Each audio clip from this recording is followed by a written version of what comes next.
We're live. Okay, we will go ahead and I will call the meeting to order. This is the BG Transportation Advisory Committee, and it's May 18th, 2021. And welcome everyone. I'm going to start first and do a roll call.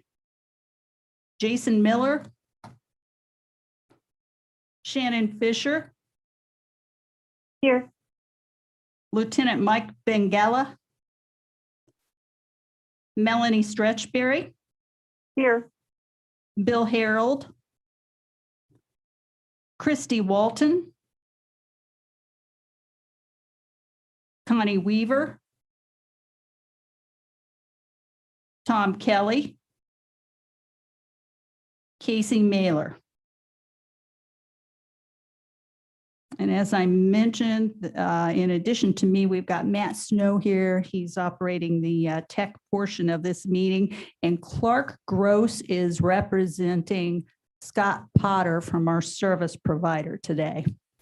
Is there anyone else that I've missed?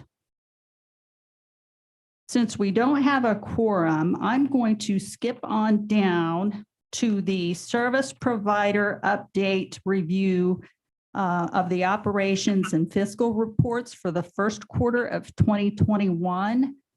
And Clark, if you could walk us through those reports, please. Well, I'm not as in depth on these as Scott is, but first review of the budget versus actual for the first quarter of the year. Looks like we're relatively on target. There are a few line items that took me by surprise as I was going through it. Unfortunately, I would ask the question of Scott, why is, for example, auto insurance higher than we anticipated? I'm sure there's a reasonable answer for it, but I'm sorry I can't present that answer to you. I might be able to answer that question. They pay that in the early part of the year, the total amount up front. So that's probably, okay. Yeah. That makes sense. Yeah. So some of those expenses time in a way that it's not going to be, you're at 25% or whatever it might be. So. Other than that, everything looks pretty good. Driver labor is up a bit, but overall, total labor is, it's a little lower than what we had anticipated. So that's a pretty good thing. Great, great. And then, so that's, yeah, do you have anything else on that, Clark? Nothing else on the budget. Okay, any questions? Okay, you want to kind of walk through some of the highlights on the operating report, please?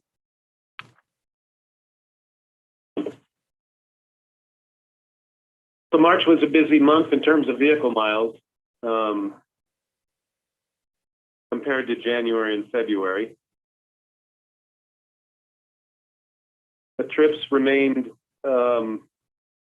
pretty consistent, although March was up a bit, and that would account for some of the mileage, I'm sure. Mm-hmm.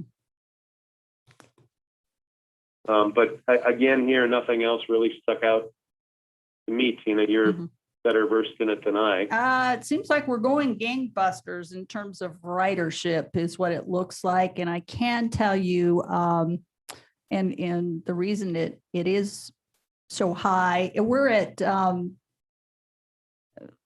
almost at the end of May, but the accounting is probably only in the second week of May.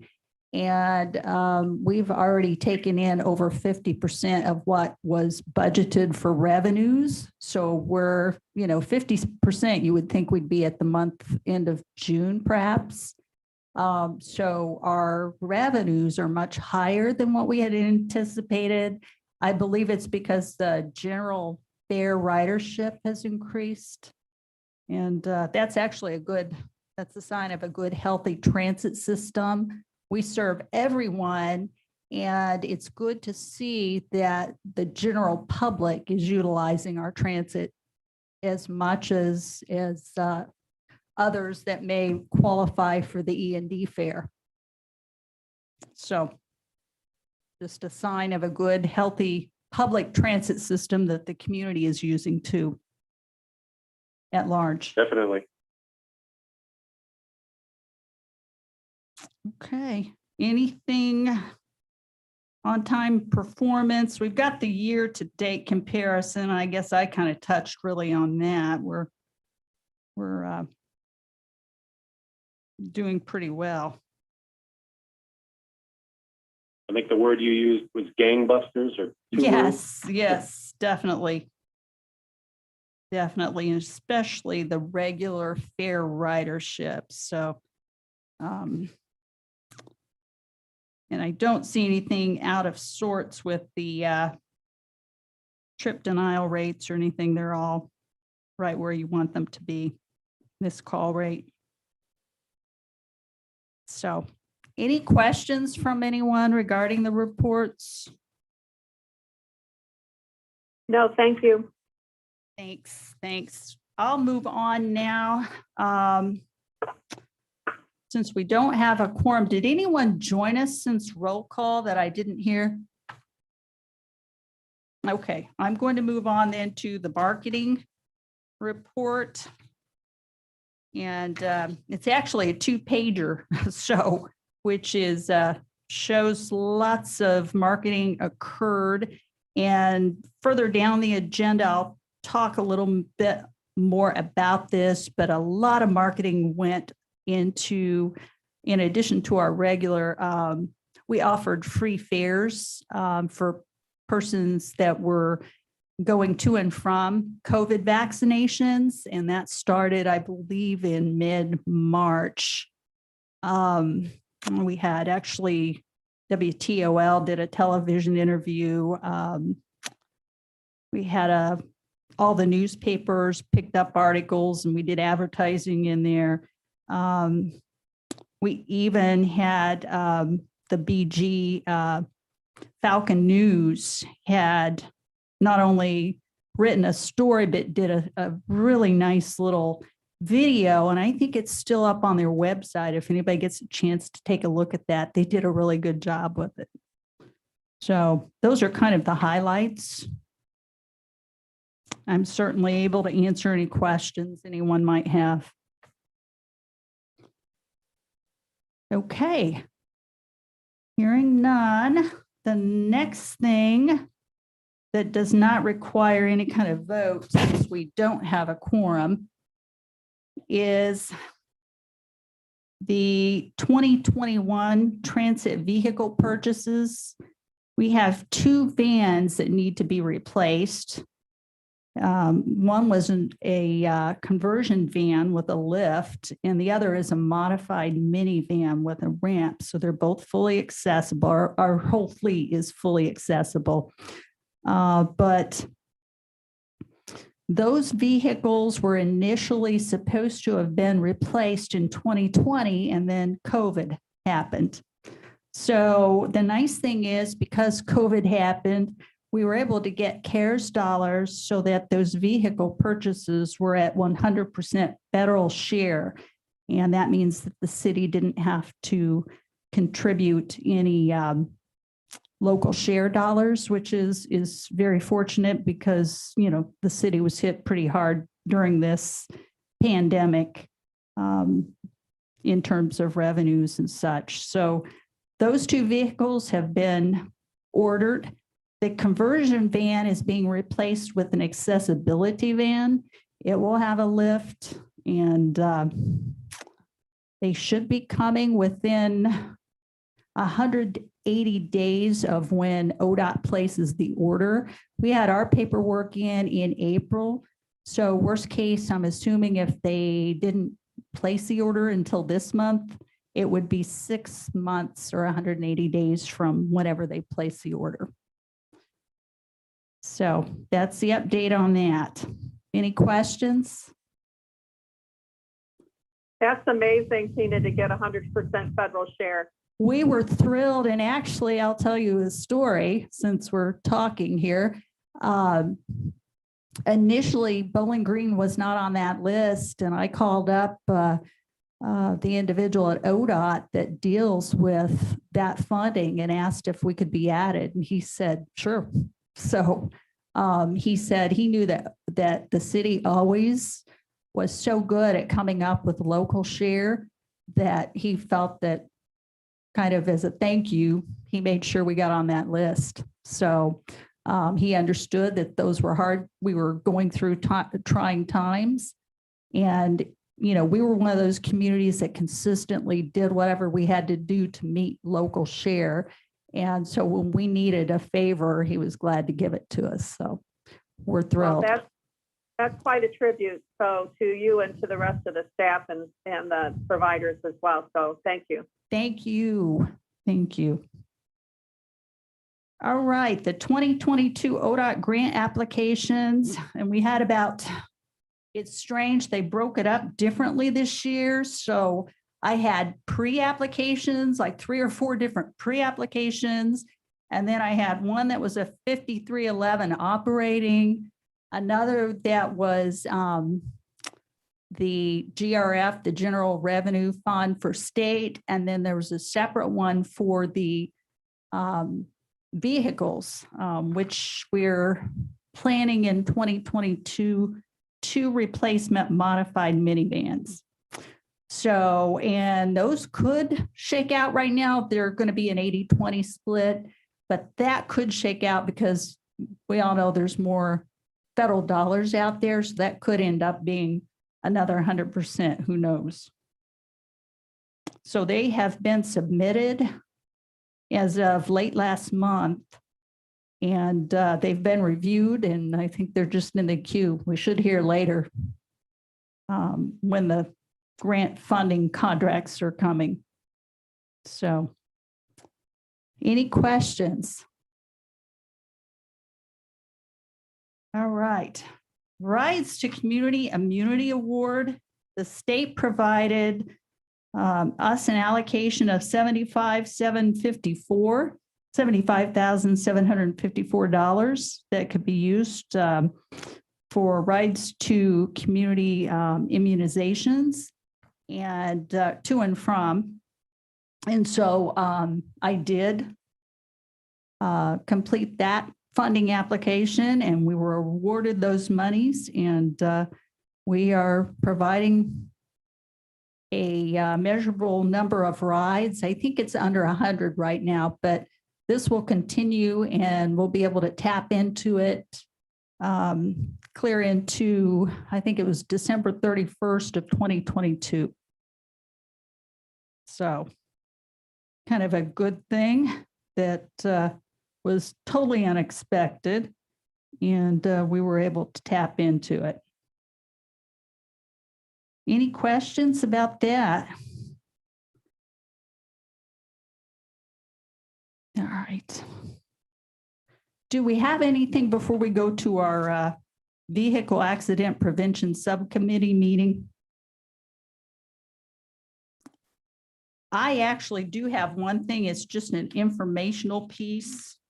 We can't take action. We don't have a quorum. But we did receive word on Friday that even though the CDC has issued new mask guidance, and a lot of states, including Ohio, are lifting the requirement, the CDC still recommends that masks be worn. And as such, the federal mask mandate from the Transportation Security Administration and Federal Transit Administration, who funds our transit system, remains in place for both vaccinated and unvaccinated riders, drivers until September 13, 2021. So just as an FYI, and that's been announced publicly here too. And will be enforced until further notice, till at least till September 13th. Okay, if there's nothing else for this meeting, do we have a, I guess, motion to adjourn I know we don't have a quorum, but it wouldn't hurt just to have a motion, and This is Shannon. I'll move to adjourn. thank you. Do we have a second? I will second. All right. I'm going to say we're adjourned. All right. Let's bring to order I'll call it to order here, the Vehicle Accident Prevention Subcommittee meeting.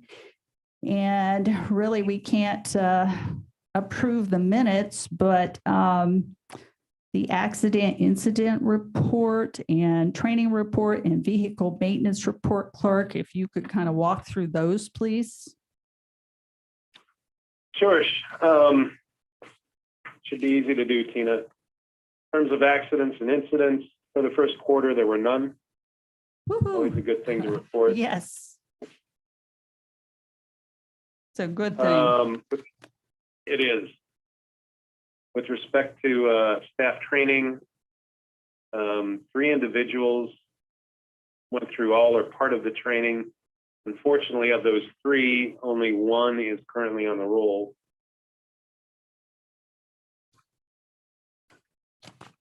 So that's always a bummer, but I mean, that's also kind of life.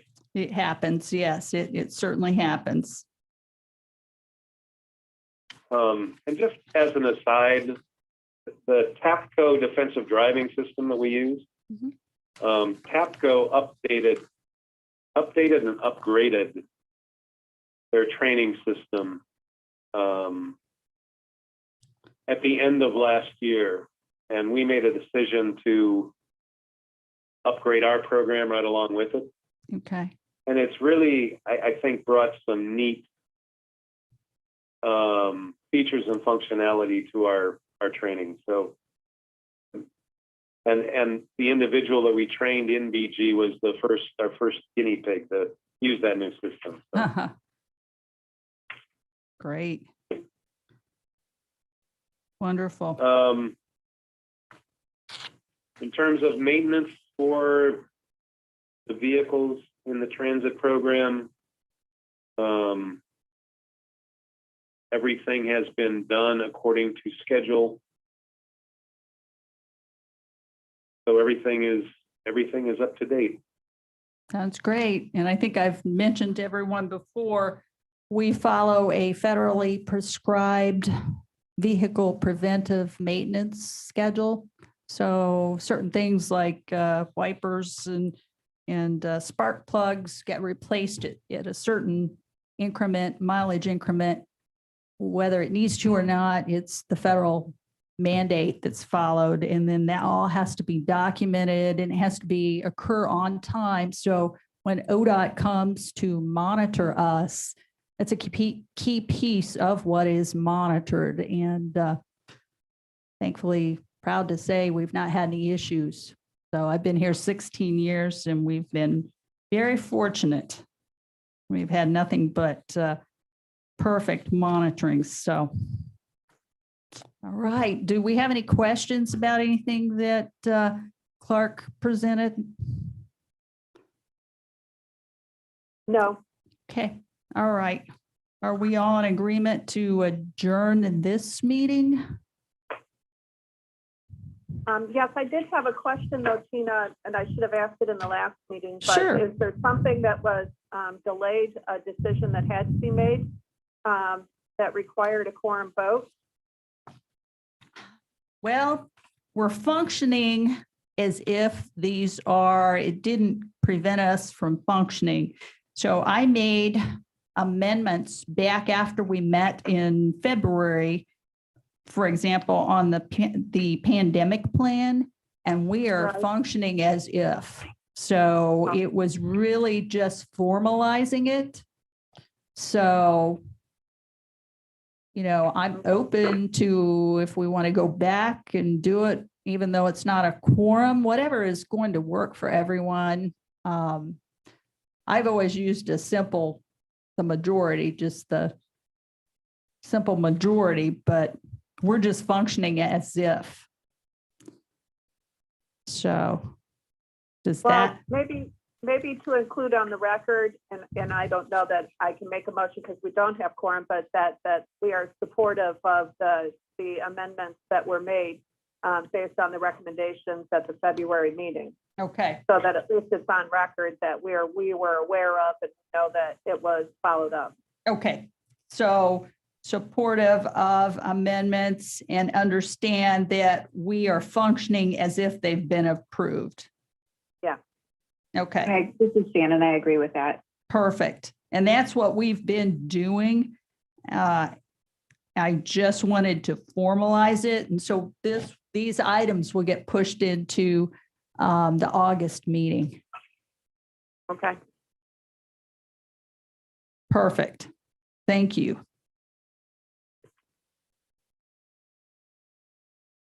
Okay. All right. Matt, if you want to take